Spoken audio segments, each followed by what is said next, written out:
지난 시간에 우리가 재무상태표에 대해서 배워봤는데, 오늘은 손익계산서, 그리고 현금 흐름, 그리고 시간이 된다면 이 세금에 대해서 이야기를 하도록 하겠습니다.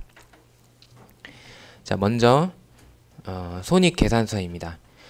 지난 시간에 배웠던 것처럼 이 재무제표라는 것은 여러 표들의 집합, 여러 개의 하나가 아닌 여러 개의 표가 함께 묶여진 것이다 라고 했고, 그 중에 첫 번째가 재무상태표였습니다.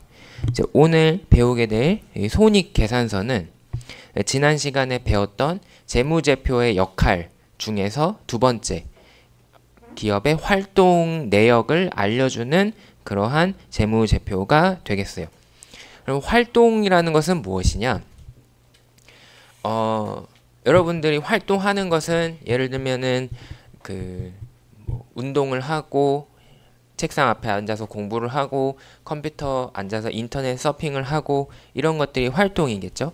근데 이것을 결국 우리가 돈의 관점에서 생각한다면 돈을 벌고 쓰는 것으로 요약을 할 수 있습니다. 그래서 손익계산서에서는 기업이 돈을 얼마나 벌어들이고 얼마나 썼는지를 나타내게 됩니다. 이거를 이제 우리는 마치 재무상태표에서 자산, 부채, 자기자본을 이야기했던 것처럼 기업에 대해서는 돈을 버는 것을 수익 혹은 수익, 그리고 돈을 쓰는 것을 비용, 그리고 그 결과 벌고 써서 남은 것을 우리는 이익, 아니면 더 많이 썼을 때는 손실 혹은 손해라고 부를 수 있습니다. 근데 이러한 수입과 비용과 이익의 직관적인 개념에서 조금 더 나아가자면 이런 생각을 할 수 있어요. 수입이라는 것은 무엇일까?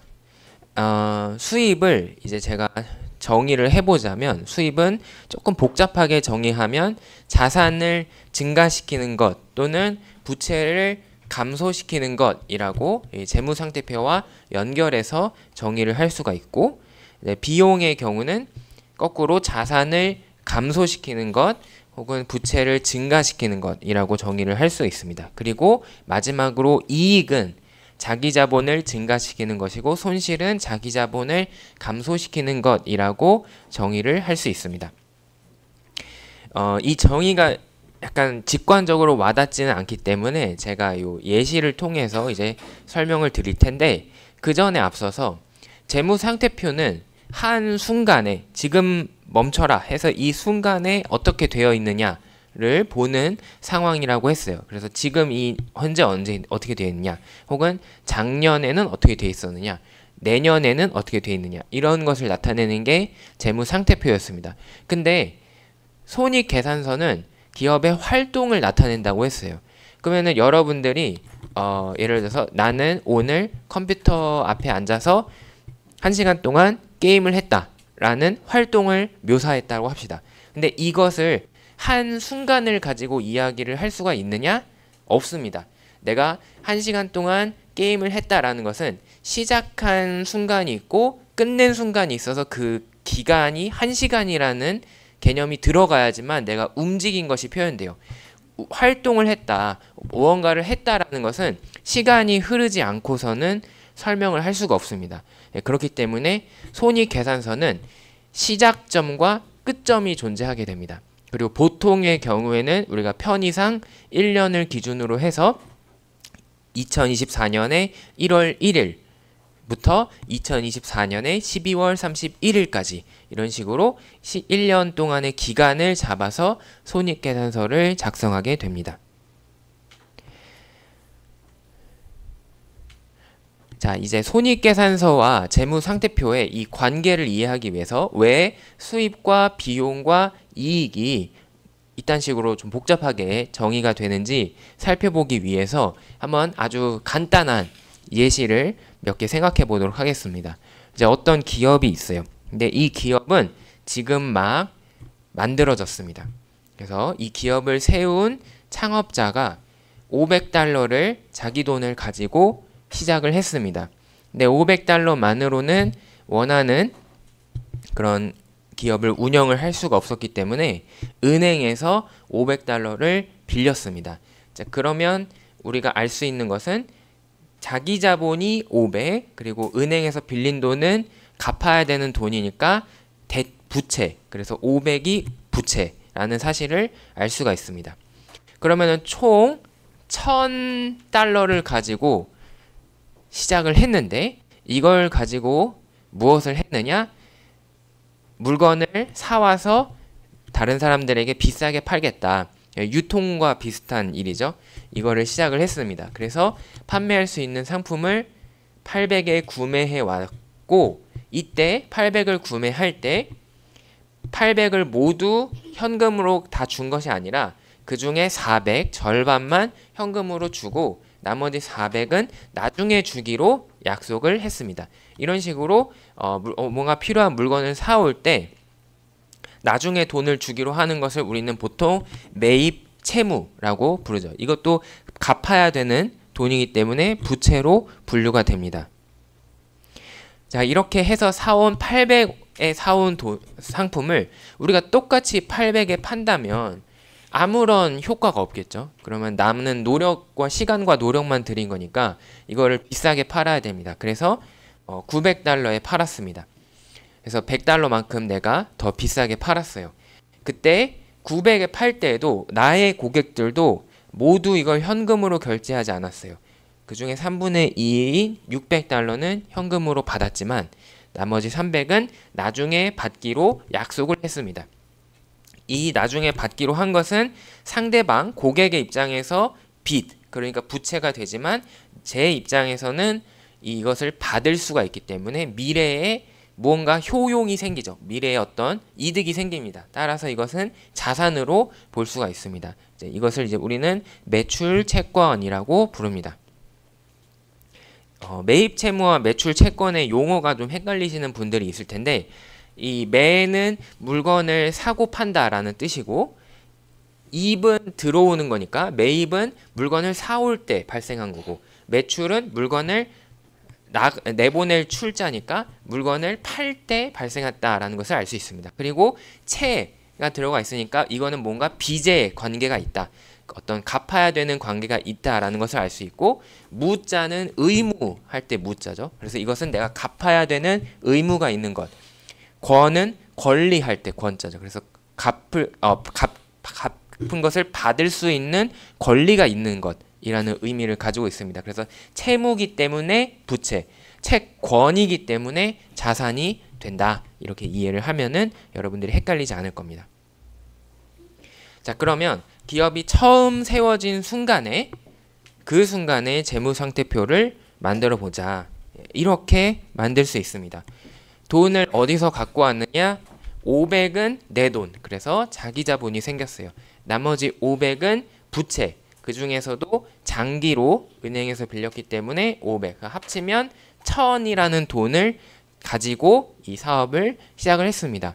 그러면 아직 아무것도 안 했을 때는 무엇이 있었느냐?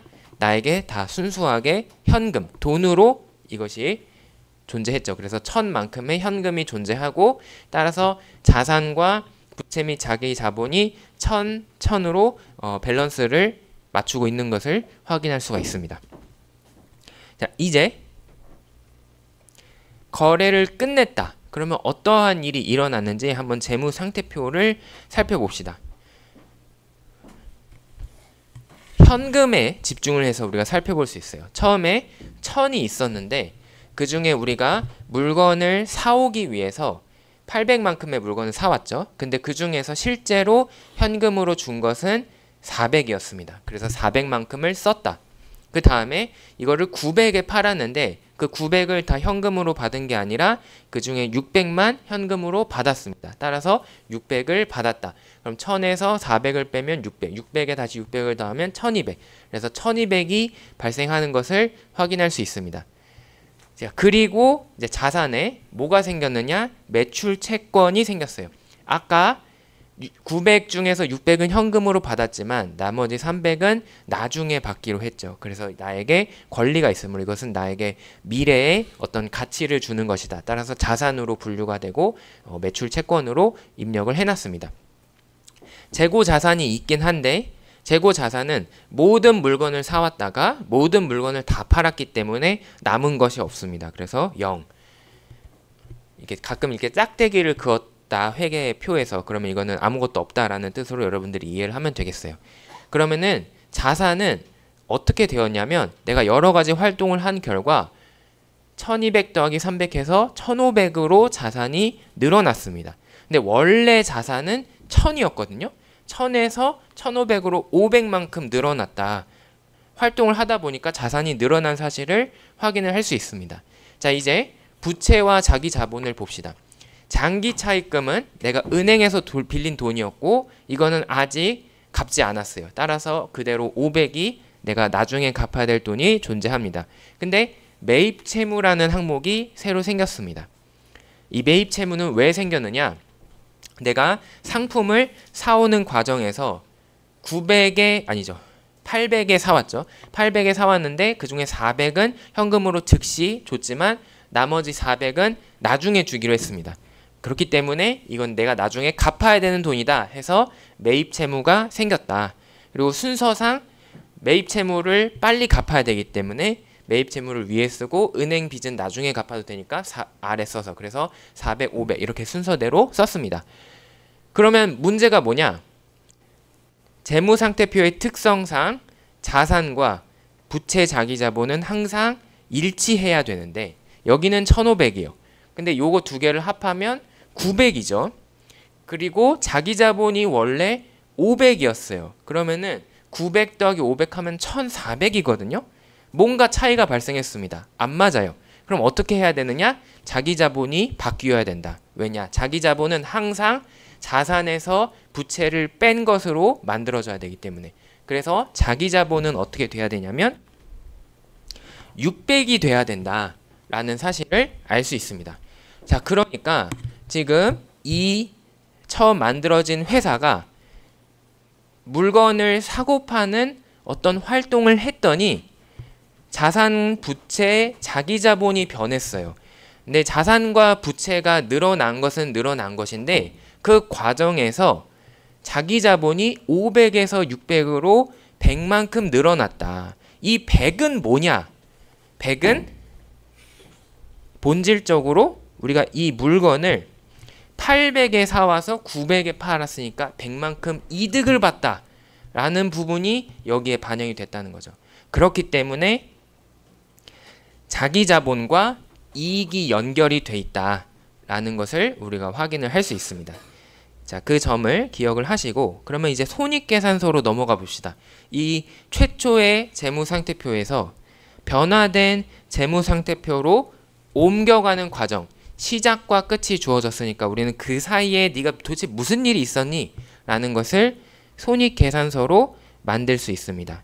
한번 만들어 보면 아주 간단하게 쓸 수 있어요. 900을 팔았고 그 과정에서 이 900은 사실 우리가 800에 사왔던 상품이다. 그래서 매출 900 그리고 그 매출을 하기 위한 원래 가격은 800이었다. 그래서 900에서 800을 뺀 순이익이 100이다. 그럼 여기서 900은 어떻게 결정이 되느냐? 전체 900 중에서 600이 현금, 나머지 매출 채권이 300이었어요. 자, 그러면 이 900은 뭐와 연관이 있느냐? 현금이라는 자산 항목이 플러스로 늘어나는 것과 연관이 있었습니다. 그리고 또 매출 채권, 매출 채권이라는 자산의 항목이 플러스 되는 것과 연관이 있었습니다. 그렇기 때문에 우리가 수입 혹은 수익은 자산에 플러스 되는 부분과 연결이 돼 있다. 그리고 이 예시에선 드러나지 않지만 부채를 줄이는 것과도 연관이 돼 있다. 이렇게 얘기를 할 수가 있습니다. 네, 반면에 비용이었던 800이라는 요 매출 원가를 살펴봅시다. 800은 현금을 400으로 주고 나중에 갚을 게 400을 매입채무로 올려놨어요. 자, 그러면은 비용은 어떻게 연관이 되냐면 현금이라는 자산을 줄이는 결과로 나타나게 된다. 두 번째, 매입채무라는 부채를 늘리는 결과로 나타나게 된다라는 거죠. 그래서 비용은 자산을 줄이거나 부채를 늘리는 방향으로 작동하게 된다. 이렇게 정의할 수 있는 겁니다. 그리고 마지막으로 순이익은 방금 우리가 살펴봤던 것처럼 800짜리를 900에 팔았으니까 이득을 내가 100만큼 봤다라는 거고, 그거는 재무상태표에서 내 자기자본이 100만큼 늘어나는 효과로 나타나게 된다.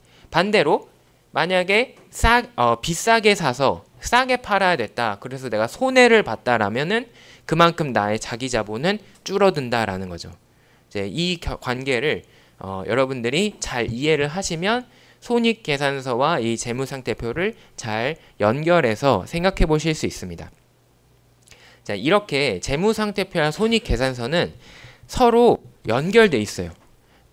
네가 아프면 나도 아파, 이런 거예요. 그렇기 때문에 이게 손익계산서에서 숫자를 몇 개를 살짝 조작을 하는 게 사실 쉬운 일이 아닙니다. 왜냐하면 그 결과는 또한 재무상태표에도 반영이 돼야 되기 때문에 이제 전문가들, 이제 회계 전문가의 입장에서 보면은 이게 뭔가 잘못돼 있다라는 사실, 매칭이 안 된다라는 사실을 발견을 할 수 있다라는 거죠.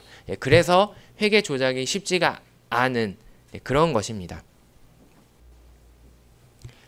자, 이제 세 번째 현금 흐름에 대해서 한번 살펴보도록 하겠습니다.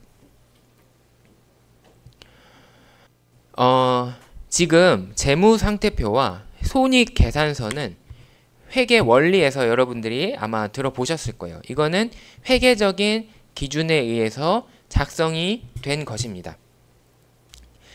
근데 이 과정에서 우리가 예시에서 알 수 있었던 것은 뭐냐? 손익계산서에서 볼 수 있듯이 기업은 어떤 기간 동안 시작점과 끝점이 있을 때 그 사이에 그 시간이 흐른 동안 가만히 있는 것이 아니라 여러 가지 활동을 하고 그것이 손익계산서에 나타나는 것을 확인을 할 수 있습니다. 그런데 이때 100% 무조건은 아니지만 거의 대부분의 경우 함께 일어나는 것이 뭐냐면 현금의 변화입니다. 현금이 늘어나고 줄어들고 이러한 활동들이 동시에 일어나는 것을 알 수 있습니다. 기업이 돈을 벌기 위한 활동을 우리는 영업활동이라고 부릅니다. 영어로는 operating, 그러니까 움직이고 있다라는 거죠. 그런 활동이 있는데 그것은 대부분의 경우 현금의 변화와 함께 일어난다라는 사실을 알 수 있습니다. 이제 물론 반례를 들 수도 있어요. 예를 들면 어떤 사람은 모든 물건을 팔 때 현금을 받지 않고 신용카드와 같은 이제 빚으로 받았다. 나중에 받기로 약속을 했다. 그리고 모든 물건을 사올 때 이것도 나중에 주기로 약속을 했다. 그러면 현금이 없지 않나요? 라고 할 수 있지만 그거는 이제 그 찰나에 잠깐 단기적인 생각이죠. 시간이 지나면 어쨌든 받을 돈을 받고 줄 돈은 줘야 됩니다. 그 순간 이제 현금으로 변화가 일어나게 되죠. 그렇기 때문에 대부분 모든 활동은 영업활동 과정에서 일어나는 모든 일은 현금의 변화와 연결되어 있다라는 것을 우리가 알 수 있습니다. 근데 만약에 현금이 부족하다라고 한다면 굉장히 큰 문제가 생길 거예요. 지금 우리가 지금 요 바깥에 요 가까이 있는 우리 MCC 근처에 있는 편의점을 운영하는 사람이다라고 했을 때 그러면 현금이 없으면 어떤 일이 생기느냐? 사와야 되는 물건을 제때에 사올 수가 없어서 진열창을 채워놓을 수가 없어요. 그리고 손님이 10,000원짜리 큰 돈을 줬을 때 50,000원짜리를 냈을 때 거스름돈을 줄 수가 없어요. 그렇기 때문에 이 사업을 하기가 굉장히 어려워지겠죠. 또 현금이 계속 없게 되면은 줘야 되는 돈을 못 주었기 때문에 이것은 법적인 문제가 됩니다. 갚아야 되는 돈을 안 갚았다. 배째라 라고 하면은 당연히 이제 이 사람이 경찰에 신고하든 법원에 가서 소송을 걸든 하겠죠. 그러면 궁극적으로는 내가 그것을 물어내야 되고 물어내는 과정에서 나는 어떻게든 돈을 만들어야 되기 때문에 이 사업을 접어서 이 사람한테 돈을 마련해서 줘야 된다. 그래서 이러한 상황을 우리는 파산이라고 부릅니다. 그래서 현금이 부족하면 굉장히 큰 어려움에 기업이 빠질 수 있다. 따라서 이 기업을 경영하는 사람의 입장에서는 회계적으로 나타나는 수입과 비용, 이익만 볼 것이 아니라 그 안에서 함께 일어나고 있는 현금의 변화, 현금이 현재 어느 수준으로 유지되고 있느냐, 현금이 많이 빠져나가고 있느냐, 많이 들어오고 있느냐라는 것을 함께 살펴봐야 합니다. 그렇기 때문에 우리가 가지고 있는 현금, 돈이 많이 들어오느냐 빠져나가느냐 라는 것을 표현하기 위해서 우리가 재무에서 많이 사용하는 표현이 현금 흐름입니다. 현금은 쟁여놓는 것은 아무런 의미가 없다라고 제가 지난번에 말씀을 드렸어요. 현금은, 돈은 쓸 때의 의미가 생기는 것이다. 혹은 받을 때의 의미가 생기는 것이다. 그래서 이 현금은 자연스럽게 흐름, 움직이는 것, 소유권이 여기에서 저기로, 저기에서 여기로 왔다 갔다 하는 것과 연결해서 생각을 해야 됩니다. 그렇기 때문에 그 움직임을 우리는 마치 물이 흐르는 것처럼 흐름이라는 표현으로 이야기를 하게 됩니다. 뭐 그 중에서 들어오는 것은 유입, 그러니까 들어올 입자를 써서 유입이라고 얘기하고, 빠져나가는 것은 유출이라고 이야기를 하는데, 뭐 그게 중요한 게 아니죠. 현금 흐름이 있다라는 걸 여러분들이 잘 알고 있으면 되겠습니다. 그러면 기업의 입장에서는 기업이 앞으로도 잘 유지가 되기 위해서는 빠져나가는 것보다 들어오는 게 더 많아야 되겠죠. 상식적으로. 빠져나가는 것만 있으면 메마르게 될 거예요. 이 댐이 있는데 댐에서 물이 빠져나가기만 하고 댐으로 물이 들어오지 않으면 그 댐이 메말라서 더 이상 아무런 쓸모가 없어지겠죠. 마찬가지로 기업도 돈을 벌고자 하는 일인데 돈을 쓰기만 하고 실제로 들어오는 돈은 없다라고 하면은 문제가 될 겁니다. 그래서 우리는 유입에서 유출을 뺀 순현금 흐름을 중요하게 생각을 합니다. 자, 방금 살펴봤던 이 영업 활동, 기업의 활동과 현금의 관계를 나타내고 있는 그림입니다. 처음에 현금이 있어요. 돈이 있어요. 근데 그것을 가만히 두어서는 아무 일도 일어나지 않아요. 그것은 무의미한 일입니다. 현금은 움직여야 된다. 그래서 어떻게 하느냐? 씁니다. 어디에 쓸 수 있을까? 우리가 어떤 제품을 만드는 제조업이라면 그 제조를 하기 위한, 물건을 만들기 위한 공장이 있어야 되겠죠.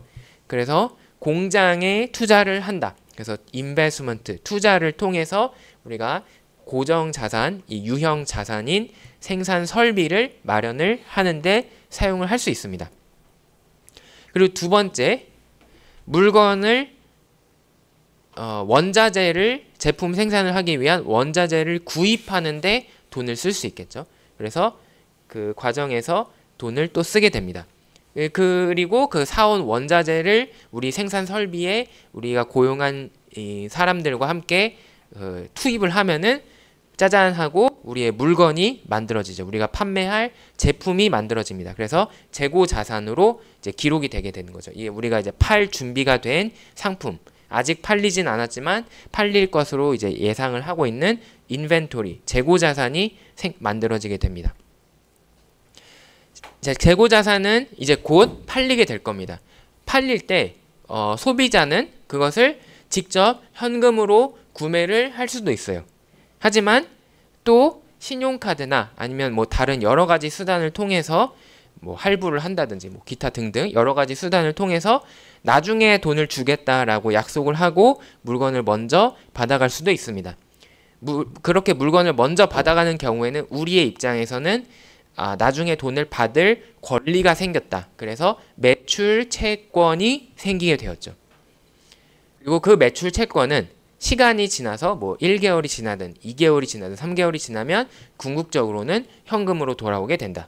그래서 우리가 제조업 기업의 입장에서 어떤 제품을 생산해서 판매해서 돈을 벌기까지 현금은 이 순환 과정을 거쳐서 돌아오게 된다라는 점을 이 그림이 보여주고 있습니다.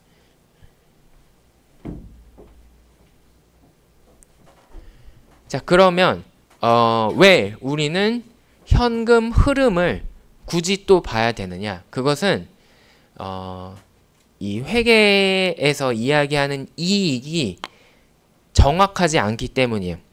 이제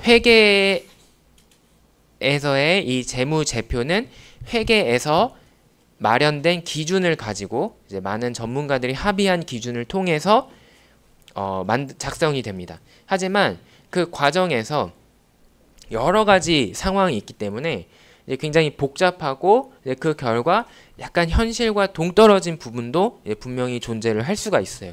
그렇기 때문에 우리는 본질에 집중을 하자라는 취지에서 현금 흐름을 이제 분리해서 생각을 할 필요가 있습니다. 방금 아까 살펴봤던 예시에서 어떤 일이 있었는지 볼까요? 손익계산서에 따르면 우리 기업의 이익은 100으로 나타났습니다. 하지만 실제 재무상태표의 변화를 보면 현금은 원래 1000이었는데 1200으로 늘어났어요. 이제 이와 같이 실제 우리에게 들어온 현금은 200인데 그 중에 100만 회계에서 이야기하는 순이익으로 기록이 되었다라는 사실을 알 수 있습니다. 네, 이런 일들이 비일비재하게 일어난다. 그래서 항상 우리는 실제 현금의 변화와 이익의 차이가 있다라는 점을 이제 잘 알고 있어야 됩니다.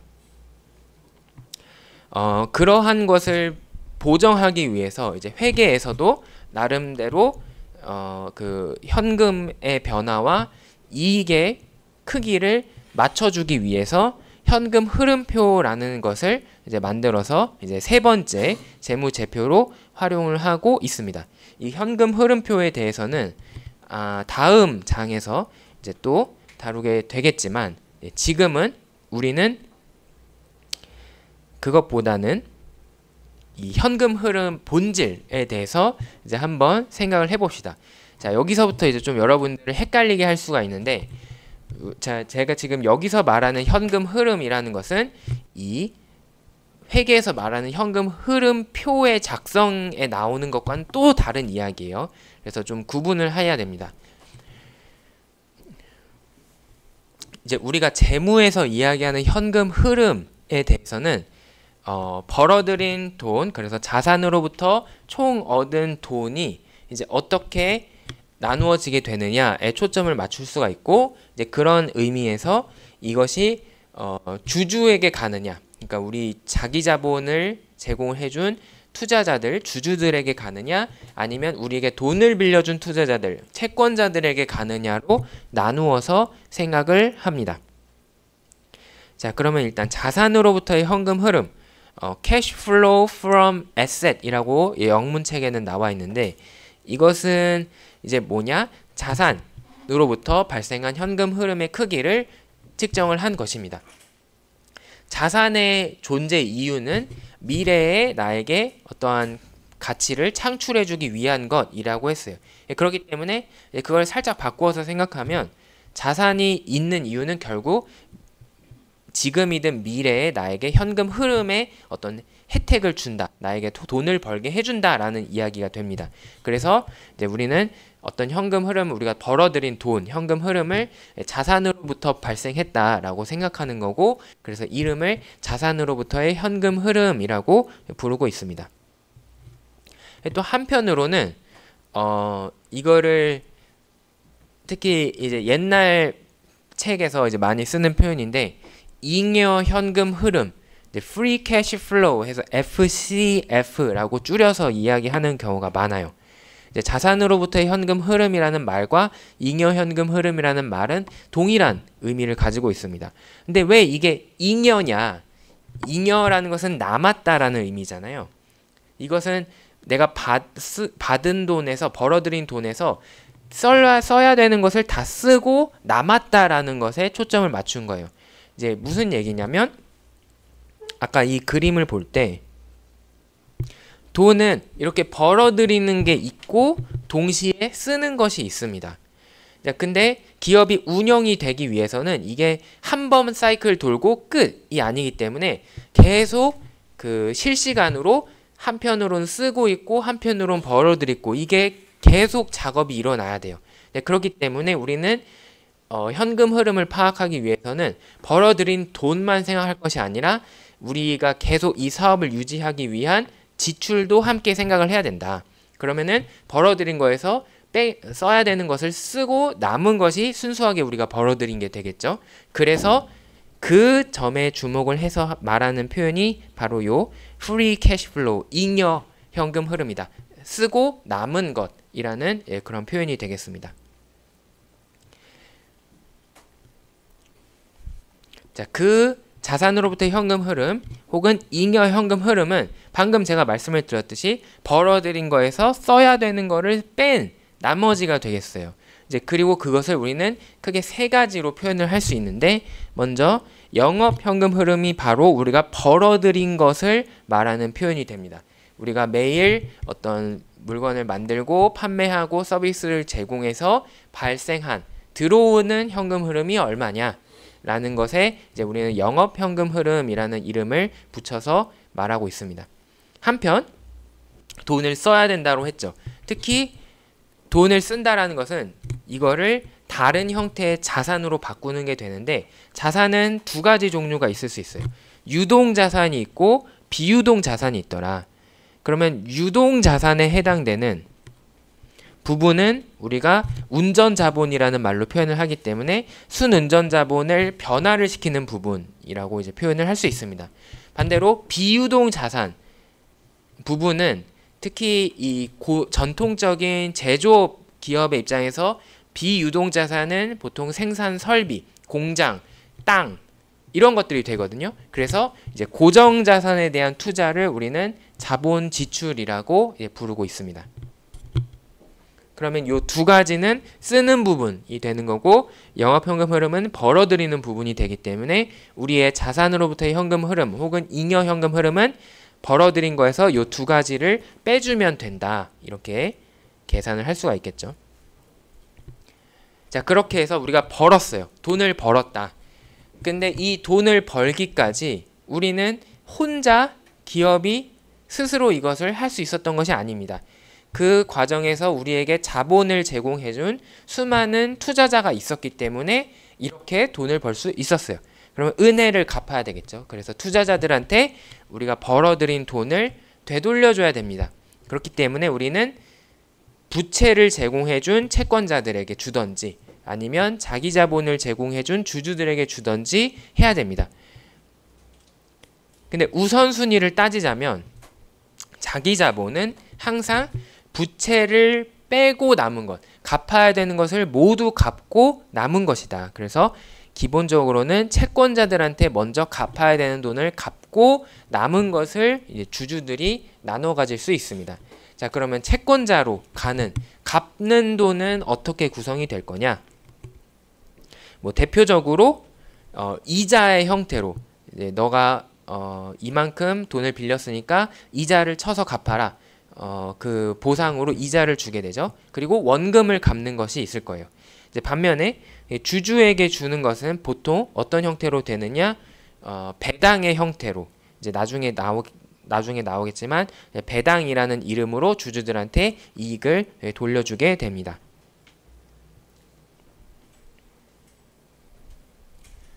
자, 이제 그 현금 흐름을 우리가 재무상태표와 손익계산서에서 한번 얻어내는, 추출해내는 그런 과정을 한번 해보도록 하겠습니다. 여기 어떤 가상의 기업이 있어요. 이 기업의 재무상태표가 2020년, 2021년 이렇게 두 개가 주어져 있습니다. 한편 손익계산서는 이제 2021년 이렇게 하나만 있어요. 이거 왜 재무상태표와 손익계산서를 왜 차별을 하느냐? 손익계산서는 왜 1년치 하나의 연도만 있고 재무상태표는 두 개가 있느냐? 라고 의아해하실 수 있는데 사실은 당연한 거예요. 왜냐? 손익계산서는 시작이 있고 끝이 있죠. 그러니까 시간이 두 개가 들어가요. 이제 2021년이다 라고 한다면 이 손익계산서는 2021년 1월 1일부터 2021년 12월 31일까지 365일 동안 일어난 활동을 기록을 한 겁니다. 자, 그러면 그거에 대응되는 순간을 두 개가 필요하다는 거죠. 그래서 시작점과 끝점이 필요한데 재무상태표에서 그렇기 때문에 두 개의 연도가 필요합니다. 2021년의 재무상태표로 나타나 있는 것이 이제 바로 여기서 B/S라고 하는 건 밸런스 쉿해서 이제 재무상태표란 뜻이에요. 그 2021년에 재무상태표를 보면 2021년이 끝나는 시점에 어떠한 상태로 있었는지를 우리가 알 수 있습니다. 근데 이 내용을 서로 비교하려면은 그 앞에 2021년이 시작할 때에 대한 정보도 있어야 되겠죠. 근데 잘 생각해 보면은 2020년의 재무상태표가 바로 그것을 가지고 있어요. 이제 엄밀하게 이야기하면은 이 2020년의 재무상태표는 2020년 12월 31일이 마무리되는 순간에 우리 기업이 가지고 있는 것들과 갚아야 되는 것들을 나타낸 정보입니다. 하지만 사실 1월 1일 0시 00분이라는 것은 12월 31일 11시 23시 59분과 그렇게 큰 차이가 나진 않거든요. 그렇기 때문에 요 앞연도의 재무상태표를 요 시작점으로 봐도 그렇게 틀리지 않다라는 거죠. 그래서 요 앞연도의 것을 이제 시작점, 그리고 그 해의 것을 이제 끝점으로 우리가 봐서 비교를 할 수가 있습니다. 이제 이러한 관점에서 요 앞에 연도 거를 우리는 기초 무엇이라고 부릅니다. 예를 들면 기초의 자산 뭐 이런 식으로 표현을 할 때 요 기초라는 말이 나오고, 요 뒤에 거를 이야기할 때 기말의 무엇 자산 이런 식으로 얘기를 해요. 그래서 기초라는 것은 이 기간의 시작점, 최초 시작점, 그리고 이 기말이라는 것은 이 기간의 끝점, 마지막 말점을 이야기한다라는 뜻입니다. 자, 그래서 재무상태표는 이 두 개의 연도가 필요하고 손익계산서는 그거에 대응되는 것이 하나면 충분하다. 그래서 그 두 개의 숫자가 다르게 제시가 된 거고, 자, 비교를 한번 이제 해보도록 하겠습니다. 이 기업은 순이익을 493달러만큼 발생을 시켰다라는 점을 일단 우리가 확인을 할 수가 있고, 돈을 벌었구나 라는 사실을 알 수 있습니다. 자, 그러면 이 기업이 실제로 벌어들인 현금 흐름은 얼마가 되느냐, 이거를 한번 생각을 해 봅시다. 지금 요 표는 이 앞에 있는 손익계산서를 여러분들 편의를 위해서 제가 한글로 옮겨 적은 거예요. 그래서 똑같은데 한번 봅시다. 이 앞에 주어진 손익계산서에서 매출에서 시작을 해서 순이익까지 어떻게 갔냐면 매출 1509에서 시작을 해서 중간에 여러 비용을 뺐더니 순이익이 493이 남았다. 이 과정을 서술을 하고 있습니다. 그래서 이제 매출에서 시작해서 순이익이 얼마다로 끝났습니다. 그 과정에서 있던 거를 하나하나 생각해 봅시다. 매출에서 매출 원가 750을 먼저 뺐어요. 이거는 인정 가능합니다. 우리가 어떤 물건을 파려면 그 물건을 마련하기 위한 그 준비 작업이 필요하고 그것을 우리가 돈을 써야 되겠죠. 그래서 매출 원가만큼의 비용이 발생했다. 인정할 수 있습니다. 두 번째, depreciation, 감가상각이 존재해요. 근데 이 감가상각은 늘 문제가 돼요. 감가상각은 무엇이냐면 이런 개념이에요. 여기 있는 이 컴퓨터, 여러분들이 강의를 하기 위한 컴퓨터를 학교라는 기업이 샀습니다. 학교가 사면서 이거는 앞으로 10년은 써야 되겠다 라고 하고, 예를 들면은 100만 원에 샀다 라고 가정을 합시다. 10년을 쓸 수 있다라고 했기 때문에 10년 후에는 이 가치가 없어져요. 즉 돈으로 환산했을 때 이 10년 후에 이 컴퓨터의 가치는 0이 됩니다.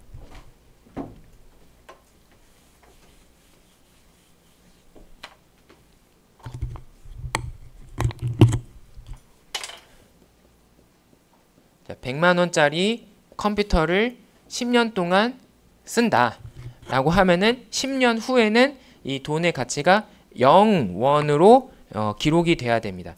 그래서 우리 재무상태표에는 이 10년 후의 재무상태표에는 학교의 재무상태표에는 이 컴퓨터의 자산 항목이 0으로 기록이 돼야 돼요. 그러면 샀을 때 최초 샀을 때는 어떻게 기록이 되느냐? 재무상태표는 장부 가치를 중심으로 되어 있다라고 했죠. 그러니까 항상 너무 혼선을 줄이기 위해서 샀을 때의 값어치로 기록이 된다. 그래서 처음에 샀을 때에는 최초 샀을 때에는 이게 100만 원으로 기록이 돼 있었을 거예요. 그러면은 뭔가 움직임이 발생을 했습니다. 재무상태표에 0년 차에 100만 원으로 기록이 돼 있던 것이 10년 후에는 0원으로 바뀌게 되었어요. 자, 지금 재무상태표의 항목에 자산이, 컴퓨터는 자산이니까 자산이 줄어들었다. 그러면 앞에서 살펴봤던 우리가 손익계산서와 재무상태표를 연결해보는 이야기를 합시다. 재무상태표에서 자산이 줄어드는 것은 뭐다? 바로 비용이다. 그래서 회계적으로 이것을 비용으로 처리해야 될 이유가 생기게 됩니다. 이 변화를 손익계산서에서도 설명을 해줘야 되는 거예요. 어떻게 설명을 해주느냐? 우리가 10년 동안 쓰다 보니까 이것이 닳고 닳아서 값어치가 줄어들었다라고 비용으로 처리를 하는 거예요. 그것을 우리는 감가상각이라는 말로 표현을 하는 것입니다.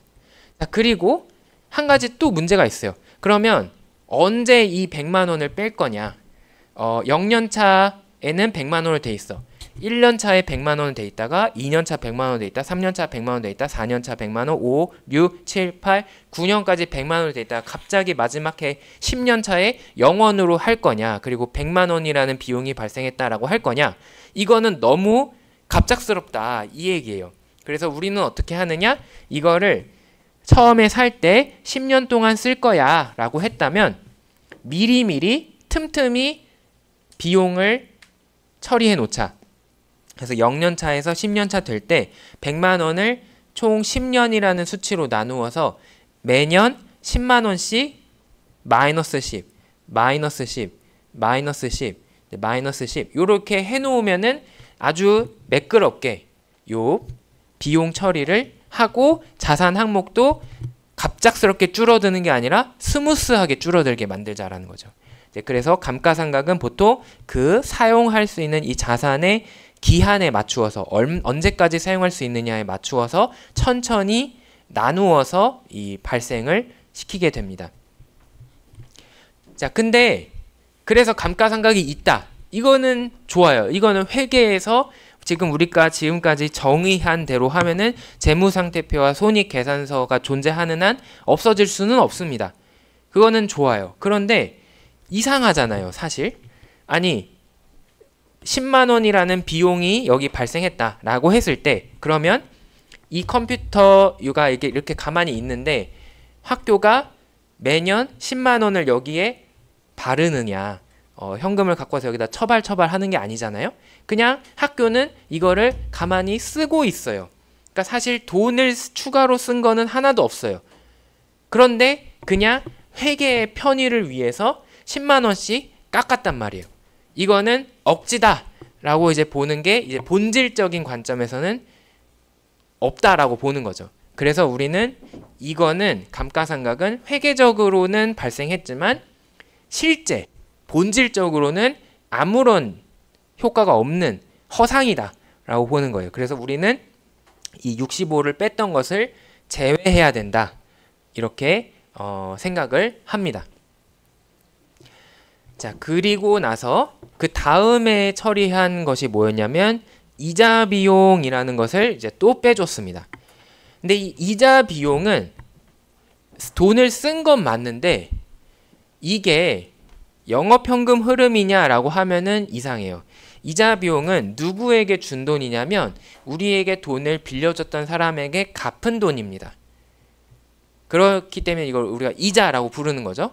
그렇다면 이것은 재무의 관점에서는 채권자에게 돈을 되돌려 주었다라고 보는 거예요.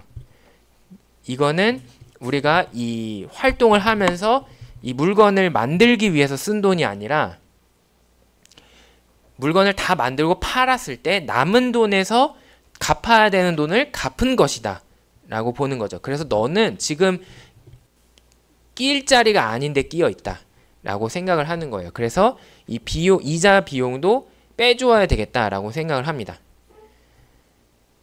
자, 그리고 그럼 감가상각과 이자 비용은 잘못되었다. 회계에서는 옳을 수 있지만 재무에서는 잘못되었다. 그럼 마지막 법인세 비용을 뺀 것은 어떠느냐? 법인세 비용을 뺀 것은 인정을 우리가 합니다.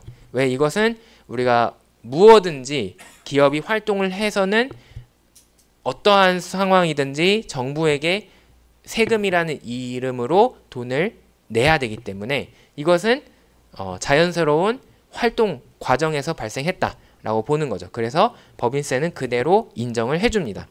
따라서 손익계산서에서 발생한 순이익에 우리가 감가상각과 이자 비용을 다시 무효 처리를 해주어야 하지만 우리가 실제 영업현금 흐름을 구할 수 있습니다. 그래서 영업현금 흐름은 보통 요렇게 계산을 해요. 뭐 매출에서 시작해서 계산을 할 수도 있고 순이익에서 생각해서 계산을 할 수도 있지만 우리는 보통 이 이자 법인세 차감전 이익에서 시작을 합니다. 영어로 하면은 EBIT라고 쓰여져 있는데 이 부분 Earnings Before Interest and Taxes EBIT에서 우리가 보통 시작을 합니다. 이 중간에서 시작을 하는 게 굉장히 편리해요. 그래서 요거를 기준으로 보면은 요 EBIT가 되기 전에 빼서는 안 될 감가상각을 한번 잘못 뺐죠. 그리고 그 이후에 우리는 이자 비용은 안 빼야 되고 세금은 빼줘야 된다. 그러면 두 개만 처리하면 됩니다. 그 전에 잘못 뺀 감가상각, 요 디프리시에이션은 거꾸로 잘못 뺐으니까 원상복구를 위해서 더해준다. 그 다음에 빼주는 게 맞는 법인세는 빼준다. 이자 비용은 무시한다. 그래서 감가상각을 더하고 법인세를 빼면 영업현금 흐름을 구할 수 있습니다. 항상 요거를 약간 공식처럼 여러분들이 기억하시면 돼요. 영업현금 흐름을 구할 때는 이자 법인세 차감전 이익에서 감가상각을 더하고 법인세를 뺀다. 요렇게 기억을 하시면 우리가 영업현금 흐름을 구할 수 있겠습니다. 자, 그렇게 해서 구했더니 628이라는 영업현금 흐름이 계산되어서 나왔습니다. 자, 근데 이거는 우리가 번 돈이에요. 여기에는 써야 되는 부분이 분명히 있죠. 그래서 자산에 대한 투자를 봐야 됩니다. 그거는 이제 재무 상태표를 비교해서 우리가 알 수 있어요. 지금 2020년에는 우리의 고정 자산이 1644였는데 2021년에는 1709로 늘어났습니다. 자산이 늘어났다라는 것은 지금 이 과정에서 바로 보이진 않지만 그만큼 돈을 주고 우리가 이 플랜트와 이퀴먼트, 그러니까 생산 설비를 구매를 했다라는 뜻이에요. 그래서 그만큼 우리가 돈을 자본 지출이 있었다라는 것을 알 수 있습니다.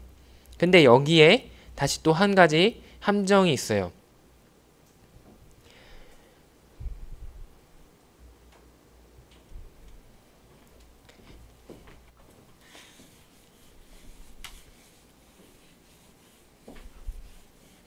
자, 이 부분이 또 이제 보니까 굉장히 여러분들을 이제 헷갈리게 하는 부분인데, 자, 이렇게 생각을 합시다. 아주 단순한 예시를 볼게요.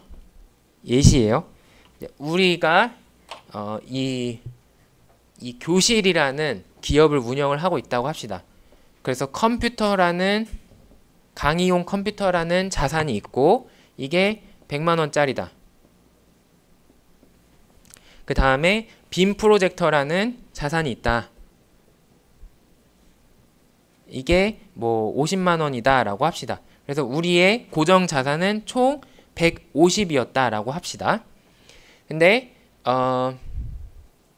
이 한 해 동안 이제 어떤 일이 일어났느냐, 이 컴퓨터가 낡아서 새로 교체를 했어요.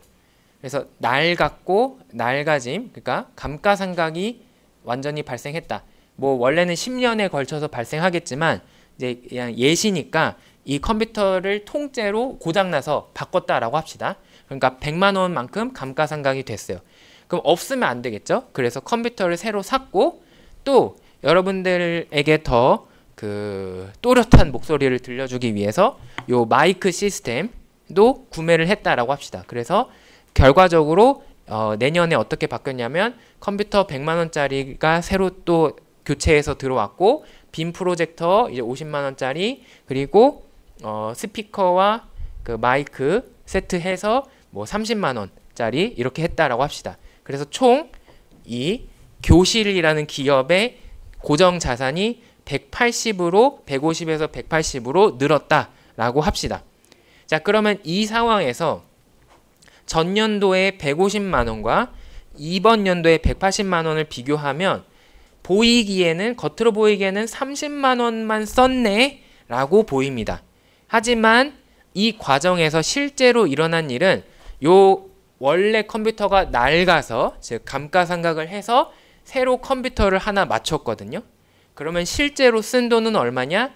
컴퓨터 100만 원 더하기 스피커 마이크 세트에서 30만 원. 그래서 이제 130만 원을 쓴 겁니다.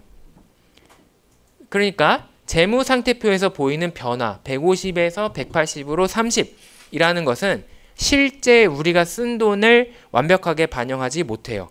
실제 우리가 쓴 돈을 완벽하게 반영을 하려면 중간에 일어난 감가상각도 고려해 주어야 된다. 그래서 감가상각을 고려했을 때 얻어진 숫자가 실제 우리가 쓴 돈이 됩니다. 자, 요 개념을 이해하셨다면 지금 이 가상의 기업은 1644에서 1709로 얼마만큼 변했느냐? 순수하게 그 값이 변한 것만 따지면 65만큼만 변했어요. 그러면 이 기업은 지출, 이 고정자산에 대한 투자, 자본 지출이 65였느냐? 아니다. 왜 그러냐면 감가상각이 있었기 때문에. 그래서 감가상각 65를 추가로 고려해 주어야 제대로 이 기업이 한 해 동안 얼마를 돈을 썼는지, 지출이 얼마나 있었는지를 알 수 있다. 이 얘기가 되겠습니다. 그래서 실제 자본 지출은 요 차이에 감가상각을 더해줘서 130으로 기록이 돼야 됩니다. 자, 마지막 순운전자본의 변화. 이 부분은 직관적이에요. 또 재무상태표를 보면은 운전자본 부분, 그러니까 요 유동자산 부분을 이제 보면 됩니다. 순운전자본이라는 것은 유동자산에서 유동부채를 뺀 것이라고 이야기를 했죠. 그러면은 2020년에 순운전자본은 1112라는 유동자산에서 428이라는 유동부채를 뺀 것으로 기록을 하면 될 거예요. 그리고 2021년에 유동자산은 1464라는 유동자산에서 389라는 유동부채를 뺀 것으로 기록을 하면 될 거예요. 그리고 우리가 구하고 싶은 것은 그게 어디서 얼마로 변했느냐, 변화하기 때문에 다시 그 두 개의 차이를 구해주면 된다.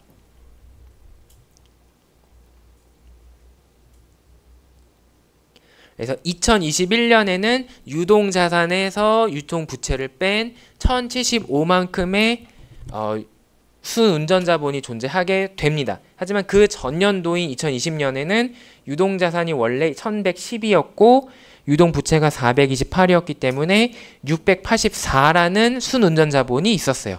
따라서 변화된 후에 순운전자본에서 변화되기 전에 순운전자본을 뺀 것을 우리는 순운전자본의 변화라고 이야기할 수 있습니다. 이제 이 부분은 유동자산 쪽에 대한 투자라고 우리가 볼 수가 있는 거죠. 이래서 순운전자본의 변화를 기록을 할 수 있습니다. 자, 그러면 자산으로부터의 현금 흐름은 영업현금 흐름에서 자본 지출을 빼고 순운전자본의 변화를 빼면 됐다. 그래서 628이라는 방금 구했던 영업현금 흐름에서 자본 지출 빼고 순운전자본의 변화 빼고 이래서 자산으로부터 현금 흐름은 107 혹은 잉여 현금 흐름은 107이라는 값으로 계산이 돼서 나옵니다. 자, 이제 이 107을 어떻게 분배하느냐라는 이야기입니다. 경제는 항상 성장과 분배가 있는 거죠. 그래서 벌어들이 국가의 입장에서도 국가가 성장해서 더 경제 규모가 커지는 것과 동시에 그것을 우리 국민들에게 어떻게 나누어 줄 거냐, 복지 이런 문제와 같은 분배의 문제로 이제 넘어가게 되는데, 마찬가지로 기업의 입장에서도 우리가 벌어들인 돈이 있으니 이것을 투자자들에게 되돌려주는 과정이 있을 겁니다. 그 중에서 채권자에게 간 것을 생각해 봅시다. 아까 영업현금 흐름한테 영업현금 흐름을 계산할 때 너는 낄끼빠빠를 못했다 하고 이자 비용을 뺐어요. 이제 이 이자 비용은 채권자로의 현금 흐름을 계산할 때 들어오게 됩니다. 근데 한 가지 여러분들이 놓치면 안 되는 것이 있어요. 우리의 채권자, 그러니까 우리에게 돈을 빌려준 사람이 늘 똑같은 그대로 있을 수는 없어요. 기업이 활동을 하기 위해서는 더 빌리고 싶을 때도 있고 때때로는 있는 돈을 원금을 갚을 때도 있습니다.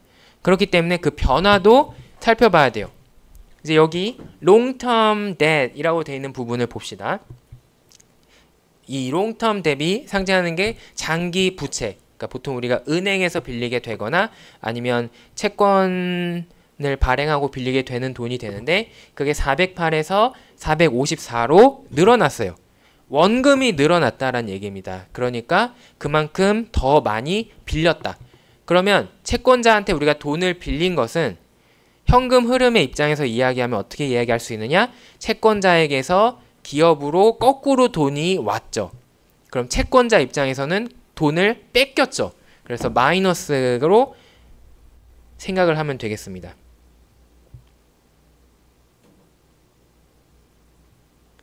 그래서 채권자들한테 한 묶음으로 묶었을 때 총 이자를 70만큼 돌려줬지만 46만큼 원금을 더 빌렸기 때문에 이거는 채권자들이 거꾸로 우리 기업에게 준 것이다. 그래서 채권자 입장에서는 뺏겼어요. 그래서 채권자로 실제로 흘러간 돈은 24로 계산이 됩니다.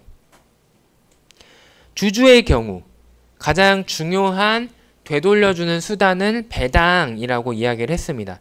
그리고 이 감사하게도 지금 요 손익계산서에 배당에 대한 정보가 나와 있어요. 사실 손익계산서에 배당을 써야 되는 의무는 없어요. 그래서 실제 기업의 회계 재무제표를 봤을 때 손익계산서에서 배당을 찾을 수 없습니다. 하지만 따로 찾으면 찾을 수 있거든요. 근데 요 표에서는 여러분들의 편의를 위해서 요 배당을 이제 묶어놨어요. 그리고 배당을 123만큼 줬다라고 표현을 해놨습니다. 근데 아까 채권과 마찬가지로 주주들에 대해서도 주주들이 그대로 있다라는 보장은 없어요. 우리가 주식을 더 만들어서 주주를 더 모았을 수도 있고 거꾸로 있는 주식한테 야 이제 너 떠나라 라고 하고 이제 주식을 뺏었을 수도 있거든요. 그러니까 자기 자본의 크기도 변했을 수 있습니다. 자, 그거를 우리가 볼 수 있는 것이 common stock and paid in surplus. 이게 주식이거든요. 주식이 원래 600어치가 있었는데 640어치가 됐어요. 주식이 늘어났다라는 것은 우리가 투자자한테 돈을 40만큼 더 받았다라는 이야기가 됩니다. 그러므로 이것도 주주 입장에서 보면 돈을 뺏긴 거죠. 거꾸로니까. 그래서 마이너스로 생각하면 되겠다.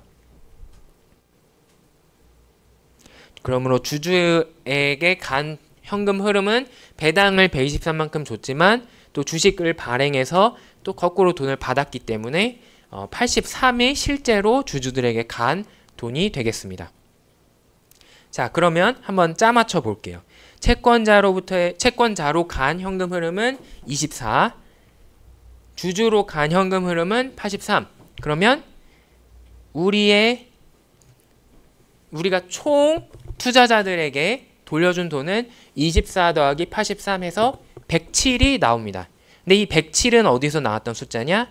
바로 요 앞에 자산으로부터의 현금 흐름을 모두 계산한 결과가 107이었다. 그래서 우리가 실제로 순수하게 쓸 거 다 쓰고 벌어들인 돈은 이렇게 정확하게 투자자들에게 분배가 되고 있다는 사실을 우리가 확인할 수가 있습니다.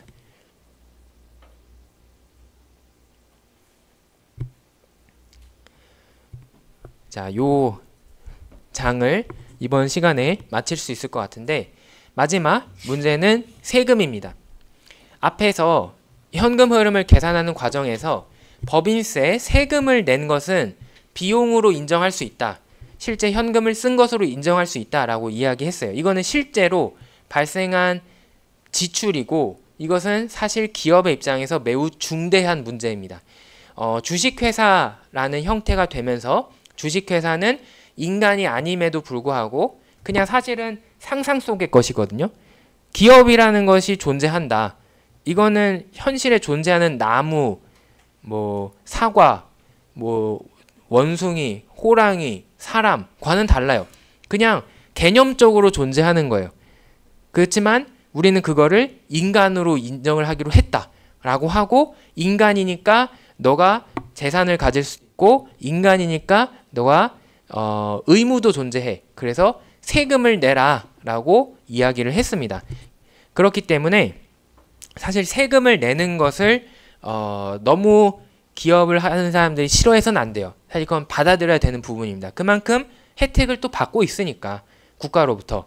그렇지만 기업의 입장에서는 어쨌든 주어진 법을 지키는 한도에서 세금을 덜 내면 좋겠죠. 그러니까 우리가 탈세는 안 되지만 절세는 중요한 문제다라는 이야기입니다. 그러면 법인세는 어떻게 계산이 되느냐? 우리나라에서는 누진세를 적용을 하고 있어요. 그래서 많이 버는 기업일수록 이제 사람이랑 똑같습니다. 많이 버는 사람이 많은 세금을 내듯이 많이 버는 사람일수록 그거에 비례해서 더 많이 내라. 근데 이제 단순하게 벌어들인 돈의 고정 비율로 내는 것이 아니라 세율이 높아집니다. 자, 그거를 한번 보여드리면 여기 지금 우리나라 국세청에 쓰여져 있는 2023년 이후 법인세가 있죠. 이제 여기 청산소득이 있는데 이거는 네가 사업을 접으려고 할 때에 내야 되는 세금이에요. 그러니까 이거는 무시하셔도 되고 각 사업 연도 소득, 그러니까 매년 너네가 벌어들인 돈에 대해서 세금을 얼마나 내야 되는지가 나와 있습니다. 이제 여기 보면은 영리법인이라고 되어 있는데 영리라는 것은 리는 이익 그리고 영은 추구하다. 그러니까 이익을 추구하는 이제 여기가 이제 기업에 해당이 되는 거겠죠. 비영리 법인은 그런 돈을 벌려고 하는 게 아닌 사회복지 사업 이런 걸 하는 애들이 해당되는 거고 영리 법인에 이제 보통 기업이 해당이 됩니다. 이 기업들은 네가 벌어들인 순이익이 그 이자 법인세 차감전 이익이 2억 원 이하면 9%. 그렇지만 2억 원을 넘어가면은 19%로 껑충 뛰는 것을 알 수가 있습니다. 그리고 200억 원을 넘어가면 21%. 최종적으로 3천억 원을 넘어가면 24%까지 세금을 내게 된다. 그럼 3천억 원을 이상을 번 사람의 입장에서 이거를 보고 착시 현상이 있을 수 있는데 24%라고? 그러면은 내가 낸 돈의 4분의 1을 세금을 내야 된다고? 라고 생각이 되죠. 근데 이제 그렇게 계산하면은 틀린 말이 됩니다. 왜냐하면 요 세율은 일괄적으로 적용이 되는 거 아니라 구간별로 적용이 되기 때문에 이제 그래서 그 계산에 대한 이야기를 제가 설명을 드리면서 요 수업을 마치도록 할게요. 근데 원래 미국도 이 누진세였거든요. 사실 우리나라는 미국을 많이 따라 했어요. 근데 미국이 지금 현재 바이든 대통령 전에 누구였느냐? 지금 또 대선 후보로 나온 도널드 트럼프였죠. 도널드 트럼프는 기업가 출신이에요. 기업가 출신은 당연히 기업을 중요하게 여기고 세금 내는 걸 싫어한다. 그래서 이 사람이 통과시킨 법 중에 하나가 세금을 줄이는 것, 기업에 대한 세금을 줄이는 거였습니다. 그러기 위해서 어떻게 했느냐? 미국도 원래 누진세였는데 그거 다 때려치고 똑같이 일괄적으로 21%의 세율을 적용하자, 이렇게 세법을 바꿨습니다. 네, 그래서 이익을 많이 버는 대기업들이 내는 세금을 많이 줄여주었어요. 네, 그래서 지금 교과서에서는 미국에 대한 이야기를 하기 때문에 단일세율로 계산하면 되지만 우리나라에서의 법인세 계산을 가지고 이야기를 해보도록 하겠습니다. 자, 우리나라 가상의 기업이 300억 원을 벌었다. 그 국세청에 자기네가 보도하는 소득으로 300억 원을 벌었다라고 한다면 이렇게 세금을 계산합니다. 300억 원이니까 200억 초과니까 이 21%를 일괄적으로 적용이 받느냐? 그게 아닙니다. 그 중에서 최초 2억 원은 처음에 9% 세율을 적용받아서 1,800만 원을 세금으로 낸다. 그 다음 2억 원을 뺀 나머지 부분 중에서 200억 원의 전까지, 그러니까 198억 원에 대해서는 19%의 세금을 적용받아서 37억 6,200만 원을 세금으로 낸다. 그리고 마지막 그 200억 원까지 다 빼고 나머지 부분에 대해서, 그러니까 100억 원에 대해서 21%를 세금을 적용받는다. 그래서 21억 원을 세금으로 낸다. 그래서 합산하면은 총 법인세는 58억 8천만 원으로 계산이 됩니다. 자, 그러면 우리가 세율에 대해서 이야기할 때 두 가지 다른 개념이 생기게 됩니다. 이 기업은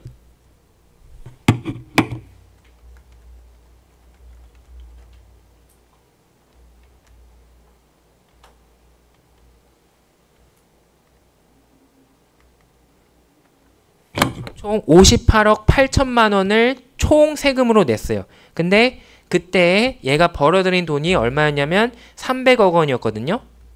그래서 나눠보면은 실제 얘의 세율은 19.6%인 것으로 나오게 됩니다.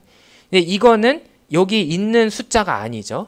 그러니까 실제 세율은 이 숫자에 의해서 결정이 되는 게 아니라 이 숫자들의 어떤 평균으로 계산이 된다라는 것을 알 수가 있습니다. 그래서 이러한 실제 세율을 우리는 평균 세율이라고 이야기합니다. 반면에 한계의 세율이라는 말이 있어요. 항상 경제학과 관련된 용어에서 한계라는 말이 나온다면 지금 이 상태에서 무언가 플러스가 생겼을 때를 우리는 한계라고 부릅니다. 거기서 한 걸음 더 하면 어떻게 되느냐? 이것은 네가 지금부터 추가로 1원을 더 벌었을 때는 그 중에 얼마만큼을 세금으로 내느냐라는 개념이 되겠습니다. 그거는 이제 지금 너의 구간이 어디느냐에 해당이 되는 거예요. 그래서 얘의 구간은 이 세 번째 구간, 21% 세율 구간에 적용이 되기 때문에 얘의 한계 세율은 21%다라고 이야기할 수 있습니다. 한계 세율과 평균 세율은 차이가 있다. 이제 그거를 잘 구분하실 수 있으면 되겠습니다.